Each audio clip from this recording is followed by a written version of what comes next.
Itinuro ng berdeng buhok ang nasa unahan habang nanginginig ang boses, nagbabala siya kay Senior Bacchus na nagtutulungan na ang mga halimaw sa kanilang pag-atake. Higit pa rito, pinamumunuan pa sila ng isang misteryosong nilalang na nakasuot ng baluti, na ang presensya pa lamang ay sapat na upang manginig sa takot ang lahat. Wala silang anumang pag-asang matalo ito. Nanatiling walang emosyon si Bacchus at nagtanong kung bakit pa sila nag-abalang bumalik. Humakbang siya pasulong at tinanong kung sapat na bang dahilan ng pagiging dehado upang talikuran ang kanilang misyon. Labis na nanginig ang lalaking berde ang buhok habang bumubuhos ang pawis sa kanyang mukha. Nauutal niyang sinabi na ang sitwasyon ay lumala ng higit pa sa kanilang inaasahan. Desperado niyang ipinangako na handa silang tanggapin ang kaparusahan sa paglabag sa kanilang kontrata sa Holy Song Guild. Mariing tinapak ni Bacchus ang nanginginig na lalaking berde ang buhok sa balikat at mahinahong sinabi sa kanilang dalawa na malaya na silang umalis. Pagkatapos ay tinalikuran niya sila at sinabi na nabayaran na nila ang kaparusahan, nag-atubili ang lalaki at nagtanong kung kailan pa nangyari yun. Itinaas ni Bacchus ang kanyang kamay na nababalot ng dugo at pinitik ang kanyang mga daliri, ipinahayag niyang nabayaran na nila ang halaga sa mismong sandaling ininom nila ang kanyang potion. Sa loob ng kanilang mga katawan, mabilis na dumami at marahas na nagbago ang maliliit na pulang selula. Biglang nagsimulang umubo ng dugo ang lalaking berde ang buhok at ang kanyang kasama bago bumagsak sa damuhan habang nagkalat ang dugo sa paligid. Sa loob lamang ng ilang segundo ay duguan silang namatay. Walang pag-aalinlangan na ginamit ni Bacchus ang Soul Collection at sinipsip ang kanilang mga kaluluwa.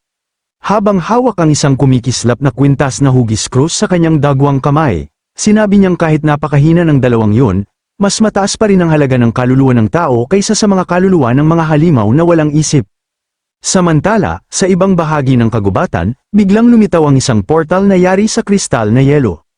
Tumalon palabas ng bughaw na portal sina Xiaoxi, Jim, at Lina at mabilis na tumakbo sa gitna ng mga puno nang hindi man lang lumilingon. Habang hinihingal, sinabi ni Jim na 3 beses na silang nag-teleport kaya imposibleng matuntun pa sila ng humahabol sa kanila, ngunit sa likod ng isang kalapit na puno, tahimik silang pinagmamasdan ni Slimy.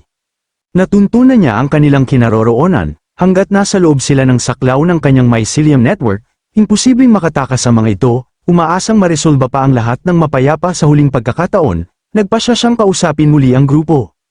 Ilang sandali ang lumipas, mabilis na tumatakbo sa lupa ang nakabaluting si Slimy sa mismong likuran ni Xiaoxi habang sinabi niya na nahanap na niya ang mga ito. Napaatras sa gulat sina Jim at Lina. Galit na nagtanong si Lina kung paano sila natutunto ng halimaw sa bawat pagkakataon. Hindi nag-aksaya ng oras si Xiaoxi at agad na pinakawalan ng Ice Gatling, na nagpaulan ng napakaraming matutulis na kristal ng yelo, sunod-sunod na tumama ang mga nagyelong projectile sa baluti ni Slimy, mahinahon niyang sinabi na bagamat nilikha ng mahika ang mga kristal ng yelo, sa sandaling pakawalan ng mga ito ay nagiging pisikal na mga projectile, kaya madali lamang itong harangin ng kanyang baluti. Hindi makapaniwala si Xiaoxi habang ang walang humpay niyang pag-atake ay hindi man lamang nag-iwan ng kahit isang gasgas. Humakbang naman si Lina at itinaas ang isang matingkad na berdeng dahon habang sinasabihan ng lahat na panoorin siyang mabuti. Naalala niya ang sinabi ng kanyang guru na ang daong yun ay naglalaman ng kapangyarihan ng isang napakataas na antas na Earth Gem, kapag na-activate ito, kaya nitong takpan ang buong kalangitan at ganap na ikulong ang target nito. Inihagis niya ang dahon patungo kay Slimy. Tahimik siyang nanghinayang dahil yun ang pinakamahalagang alaala na iniwan ng kanyang guro, ngunit wala na siyang ibang pagpipilian. Eksaktong dumikit ang nag-iisang dahon sa helmet ni Slimy, dahilan upang tuluyan siyang malito. Sa isang iglap, sumabog mula rito ang napakaraming kumikinang na berdeng dahon na mabilis na kumalat sa buong paligid, binalot ng walang katapusang mga dahon si Slimy habang sunod-sunod na lumilitaw ang mga abisong HP-10. Agad ipinaliwanag ng encyclopedia ang kakayahan ng Earth Gem, dahil sa katangiang lupa nito, nagkakaroon ng walang hanggang sigla ang mga halaman, kaya walang tigil na dumarami ang mga dahon habang sinisipsip ang lakas buhay ng target bilang kanilang sustansya. Ayon dito, ang tanging paraan upang mapigil ang epekto nito ay ang sunugin ang mga halaman gamit ang mahikang apoy. Habang nakakulong sa walang katapusang unos ng matatalim na dahon, napaisip lamang si Slimy kung ano ba talaga ang Earth Gem. Habang patuloy na nababawasan ang kanyang HP, mapait niyang naitanong kung paano siya gagamit ng mahikang apoy gayong wala naman siyang alam na ganoong mahika. Bigla na lamang sumabog ang isang liwanag na apoy sa kulungan na dahon. Lumabas si Slimy mula sa naglalagablab na apoy habang lumitaw sa itaas niya ang HP-300 habang nasusunog ang mga dahon. Sa loob ng kanyang nakabaluting guwantes, naglabas ang isang maliit na dilaw na ardilya ng malakas na apoy. Nagpasalamat siya sa Ice Mage dahil dito niya nakuha ang ideya, kung kayang gawing pisikal ng mahika ang isang bagay, maaari ring gawing mahika ang pisikal na bagay. Ang kanyang parasitic puppet ang nagsilbing perpektong daluyan ng prosesong yun. Sa kanyang isipan, naging malinaw ang buong mekanismo. Damaloy ang cytoplasm mula sa kanyang pangunahing katawan patungo sa puppet upang magsilbing enerhiya ng spell, kaya nagawang gumamit ng mahika ng ardilyang apoy kapalit ng 300 HP. Habang mabilis na sumusugod sa gitna ng nagliliparang abo, napagtanto ni Slimy na kung makakahuli siya ng mga parasitic puppet na may kakayahang gumamit ng mataas na antas ng mahika, magagawa rin niyang gamitin ang mga spell na yon. Bigla siyang huminto, at pagtingin niya sa unahan ay wala na roon ang kanyang mga target. Bigla niyang napakan ng isang makapal na bakas ng slime, lumuhad siya sa tabi nito at nagpas siyang ang paghuli sa mga tao ang magiging pinakamataas niyang prioridad, tapos na siyang magkubli, panahon na upang pakilyusan ang kanyang tunay na katawan. Mabilis na lumawak ang dilaw na slime at nilamon ang nakabaluting anyo hanggang sa maging isang napakalaking malagelatinang nilalang. Ramagasa ang dambuhalang slime sa sahig ng kagubatan, dinudurog ang mga palumpong at winawasak ang lahat ng madaanan nito bago tuluyang huminto sa gilid ng kagubatan. Lumabas ang nakabaluting si Slimy mula sa ibabaw ng dambuhalang slime at napansin niyang hanggang doon lamang umaabot ang saklaw ng kanyang mycelium network. Sa kabilang panig ay naroon ang isang madilim na kagubatang puno ng mga tuyong puno, isang lugar na hindi pa niya kailanman napasok. Sa tuwing sinusubukan niyang palawakin ang kanyang mycelium sa loob ng kagubatang yun, agad itong natutuyo. Lahat ng kanyang instinct ay nagsasabing napakadelikado ng lugar. Sa loob ng ilang sandali, naisip ni Slimy na umatras na lamang, tutal, ang pananatiling buhay ang palagi niyang pinakamalaking kalamangan. Samantala, sa kaibuturan ng patay na kagubatan, patuloy na naglakad sina Jim, Lina, at Xiaoxi. Tumingin si Jim sa paligid at sinabing ibang-iba na ang swamp forest kumpara noong 2 taon na ang nakalipas. Tumango si Lina at ipinaliwanag na dati itong lugar ng pagsasanay para sa mga baguhang adventurer. Ngayon, naniniwala siyang kahit isang pangkat na pinamumunuan ng isang A-rank team leader ay kinakailangan upang makaligtas dito. Pagod, naupo sina Jim at Xiaoxi sa mga ugat ng isang napakalaking tuyong puno. Napabuntong hininga si Jim, kumbinsidong matagumpay na naikulong ng noble phantasm ni Lina ang humahabol sa kanila at tuluyan na silang nakatakas. Habol hininga si Lina habang naalala niya ang berdeng dahon. Naalala niyang ibinigay yun sa kanya ng kanyang guro, kaya bukod sa pagiging isang napakalakas na artifact na pangselyo, isa rin itong napakahalagang alaala. Biglang may makapal na patak ng berdeng slime na tumulo sa kanyang ulo. Pagtingala nila, nakita nilang may napakalaking halimaw na earthworm na nakabitin sa tuyong mga sanga habang tumutulo ang malagkit na berdeng uhog mula sa malawak nitong bibig. Hinawakan ni Lina ang slime sa kanyang buhok at napangiwi sa pagkainis habang marahang nagbabala sa dalawa na huwag gagalaw, ipinaliwanag niyang walang mga mata ang higanteng earthworm at nanginginain lamang ito sa pamamagitan ng pagdama sa mga panginginig ng lupa. Dahan-daang hinugot ni Jim ang kanyang espada na nakakunot noo habang sinusuri niya ang halimaw. Napansin niya na may mali, karaniwang umaabot lamang sa 3 o 4 na metro ang haba ng mga higanteng earthworm, ngunit ang halimaw na nasa harapan nila ay mas malaki ng maraming ulit. Bago pa ito makasalakay, isang dambuhalang banal na pag-atake ang bumagsak mula sa langit at dinurog ang earthworm sa iisang hampas lamang. Sumabog ang berdeng dugo nito at tumalsik sa buong kagubatan, pati kina Jim, Lina, at Xiaoxi. Dumating si Bacchus na lumapag sa harapan nila na may kumikislap na kamao habang winasak niya ang halimaw. Tumingin siya sa natigil ang tatlo at malamig na nagtanong, kung tatakas ba sila. Masiglang binati siya ni Jim at mabilis na ipinaliwanag na sinalakay sila ng isang misteryosong nilalang na nakabaluti at nagpapakilalang may partikular na pagkakakilanlan. Ngunit hindi yun pinansin ni Bacchus ang paliwanag, mahigpit niyang inulit ang kanyang tanong, nauutal na lamang si Jim sa pagkalito. Mahinahon namang sinabi ni Bacchus na sabihin lamang nito ang totoo, nagplano ba sila na tumakbo at iwanan ang kanilang misyon. Habang nakatayo sa tabi ng napakalaking braso ni Bacchus, agad na nilinaw ni Jim na hindi nila balak talikuran ang kanilang misyon, inamin niyang natalo sila dahil sa kapabayaan, ngunit buo ang kanyang kumpiyansang mananalo sila sa susunod na laban sa pamamagitan ng bagong estratehiya, lalo na kung kasama nila si Senior Bacchus. Tumango lamang si Bacchus at sinabing naiintindihan niya. Samantala, napansin ni na Jim at Lina na kumikinang ang kanilang katawan, labis silang namangha nang maramdaman nilang unti-unting nawawala ang kanilang pagkapagod habang mabilis ding bumabalik ang kanilang mana. Nagtaka si Lina dahil matagal nang dapat nawala ng bisa ang kanilang potion. Ipinaliwanag ni Bacchus na ang ibinigay niyang potion ay isang bagong uri na binuo ng Holy Song Guild. Dinisenyo ito upang gisingin ang sariling lakas buhay ng umiinom at magpalabas ng isang makapangyarihang ikalawang yugto ng epekto. Inamin ni Jim na hindi man niya lubos na nauunawaan ang paliwanag, pakiramdam niya ay napakalakas niya ngayon. Agad niyang hinikayat si Bacchus na bilisan ang paghuli sa misteryosong nilalang na nakabaluti, sa pag-aakalang isa lamang itong natitirang miyembro ng guild ng Taksil na si Gon. Ngunit mahinahong sumagot si Bacchus na hindi na yun kinakailangan, ipinaliwanag niyang mahigit isang taon na ang nakalipas, 3 adventurer na tapat kay Gon ang pumasok sa Swamp Forest upang hanapin siya. Dahil hindi pa lubusang nakatitiyak ang simbahan sa pagtataksil ni Gon noong panahong yun, pinayagan muna nila ang ekspedisyon sa halip na agad na hatulan ang 100 Styles Guild. Habang sinasabi ito, itinaas ni Bacchus ang isang pilak na kwintas na hugis cross. Seryosong ipinahayag ni Bacchus na ang pangangalap ng sapat na lakas buhay para sa simbahan ang kanilang pinakamataas na prioridad.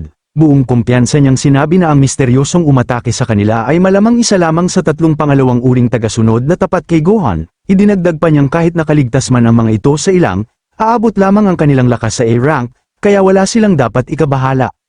Habang naglalakad palayo, nagbabala si Bacchus na mas magiging mapanganib pa ang daraanan nila at inutusan silang sumunod sa kanya. Masiglang sumagot si Jim na handa na siyang harapin ang anumang hamon. Nag-aalala naman si Lina para sa iba pa nilang mga kasamahan na nahiwalay sa kanila. Nangangamba siyang baka sinalakay rin ang mga ito ng misteryosong nilalang na nakabaluti, ngunit pinakalma siya ni Jim. Ipinaliwanag niyang naputol na ang kanilang komunikasyong mahika at dahil matagal nilang nailayo ang nakabaluting kalaban, malamang ay nagamit na ng iba ang pagkakataong yun upang ligtas na makabalik sa Royal Capital. Hindi nagtagal, naglakad ang grupo sa isang masukal at patay na kulay abong kagubatan. Bigla nilang naramdaman ang malakas na pagyanig ng lupa, tarantang nagtanong si Jim kung may lindol ba. Ngunit nilinaw ni Bacchus na nakarating na lamang sila sa kanilang destinasyon. Ipinahayag niyang ito ang lugar na may pinakamakapal na lakas buhay sa buong Swamp Forest. Huminto ang grupo sa gilid ng isang napakalawak na umapa na latian na puno ng nakakatakot na mga halimaw. Isang pulang halimaw na may mukhang bungo ang lumulusong sa tubig, kasama ang napakaraming iba pang mutadong nilalang na mababangis na naglalabanan. Sa ibabaw ng nagkakagulong hukbo ng mga halimaw ay nakatayo ang isang dambuhalang nilalang na may napakaraming galamay. Hindi makapaniwalang nauutal si Jim habang sinasabing may ganitong lugar pala sa loob ng Swamp Forest. Labis ding nagulat si Lina nang mapagtantong pawang mga mataas na antas na halimaw ang naroon. Habang pinagmamasdan nila ang isang malaking buwaya na mabilis na lumalangoy sa tubig, hinahabol ang isang halimaw. Nang maabutan niya ito, ibinuka ng malaking buwaya ang napakalaki nitong bibig, na puno ng matutulis na ngipin, na tila handang lamunin ang kanyang biktima anumang sandali. Seryosong itinuwid sila ni Bacchus at ipinaliwanag niyang ang mga iyon ay hindi lamang mga high-level monster, halos lahat ng naroon ay mga elite monster, na higit na mas malakas kaysa sa karaniwang high-level monsters. Ipinaliwanag niya na kasalukuyang sumasailalim sa ganap na pagbabago ang buong ekolohiya ng lugar. Naalala ni Bacchus na 2 taon na ang nakalipas, ang taksil ng sangkatauhan na si Gon ay nagtungo sa Swamp Forest upang hanapin ang kapangyarihan ng mga demonyo sa walang saysay na tangkang wasakin ang mundo. Ikinwento niya na ang dating Panginoon ng Swamp Forest, ang 9 na ulong Dragon King na si Kedoyeloa, ay nakipagkasundo sa simbahan at nakipagsanib puwersa sa 7 banal na kabalyero. Nangako ang Dragon King na pipigilan ang masamang plano ni Gon at papatayin ito sa loob ng latian. Nagpatuloy si Bacchus sa pagsasabing kahit napatay nila si Gon, nasawi rin si Kedoyeloa sa matinding labanan. Dahil dito, nawalan din ang simbahan ng 2 Holy Knight. Ngunit tulad ng kasabihang, kapag bumagsak ang isang balyena, maraming buhay ang sumusulpot. Nang mamatay si Kedoyeloa, ang napakalaking kapangyarihan ng kaluluwang naipon sa kanyang katawan sa loob ng 1,000 taon ay kumalat muli sa kapaligiran. Ganap nitong binago ang ekolohiya ng Swamp Forest at naging dahilan ng pagsabog ng lakas buhay na nakikita nila ngayon. Ipinaliwanag niyang kahit ang mahihinang halimaw ay maaaring mag-evolve at magkaroon ng katalinuhan kung makakasipsip sila ng sapat na lakas buhay. Kapag nangyari yun, magkakaroon sila ng karapatang makipagkumpetensya para sa bagong titulo ng Panginoon ng Swamp Forest. Tinataya ni Bacchus na ang lugar na nasa kanilang harapan ang pangunahing larangan ng digmaan kung saan naglaban sina Gon at Kedoyeloa. Dahil dito, pinakamakapal pa rin ang natitirang mahika sa lugar, kaya natural lamang na doon nagtitipon ang pinakamakapangyarihang mga halimaw. Tahimik na napagtanto ni Xiaoxi na yun pala ang dahilan ng lahat. Tumindig si Bacchus sa tatlong natitigilang adventurer at inutusang tigilan na ang pagtulala at magsimula ng kumilos. Habang nakatingin sa dambuhalang halimaw na may mga galami na lumalangoy sa ibaba, malamig niyang sinabi na ang higanteng earthworm na nakalaban nila kanina, na napilitang umatras hanggang sa gilid ng kagubatan, ay maituturing lamang na pinakahuling antas ng food chain sa lugar na iyon. Habang kinakabahang nakatayo sa tabi ng natatakot na si Lina, nagtanong si Jim kung paano sila lalaban kung ang ganoong klaseng halimaw ang pinakamahina narito. Ngunit sa sandaling yon, isang higanteng earthworm ang mabilis na sumugod patungo sa kanila. Agad na nagbago ang braso ni Bacchus at naging isang kumikinang na talam na kasantalas ng labaha. Inutusan niya silang huwag matakot at lumaban hanggang sa huling sandali. Ipinaalala rin niyang dahil na-activate na ang kanilang lakas buhay, mas malakas na sila ngayon kaysa dati.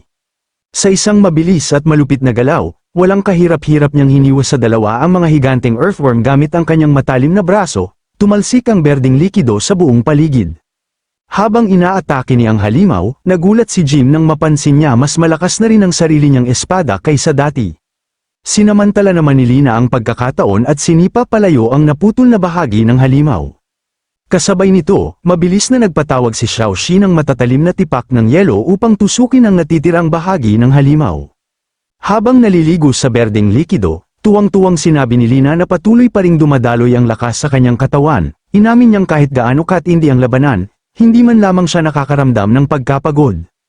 Mahinaong sinabi ni Bacchus na wala pa sa kalingkingan ang lahat ng iyon, kasabay ng pag-activate ng Soul Collection, buong kumpiyansa niyang ipinahayag na balang araw ay magiging mas perpekto pa ang sangkatauhan, ayon sa kanya, iyon ang tunay na layunin ng kanilang simbahan.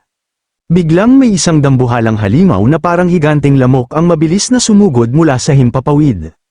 Sa matinding gulat, napasigaw si Xiaoxi at itinuro ang nakakatakot na nilalang.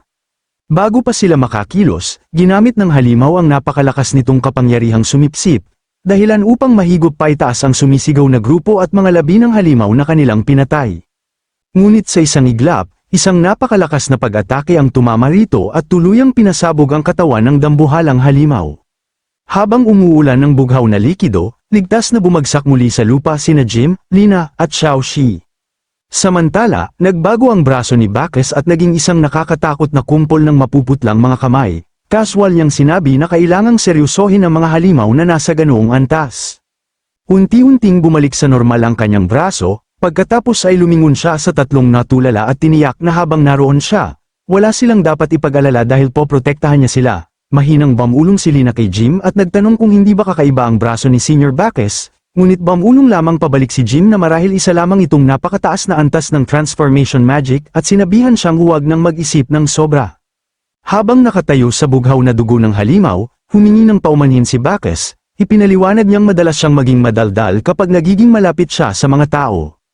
Pabiro pa niyang sinabi na sana ay huwag siyang kamuhian ng mga ito dahil lamang sa pagiging masyadong mapagsalita, nauutal namang sumagot si Jim na hindi nila gagawin yun.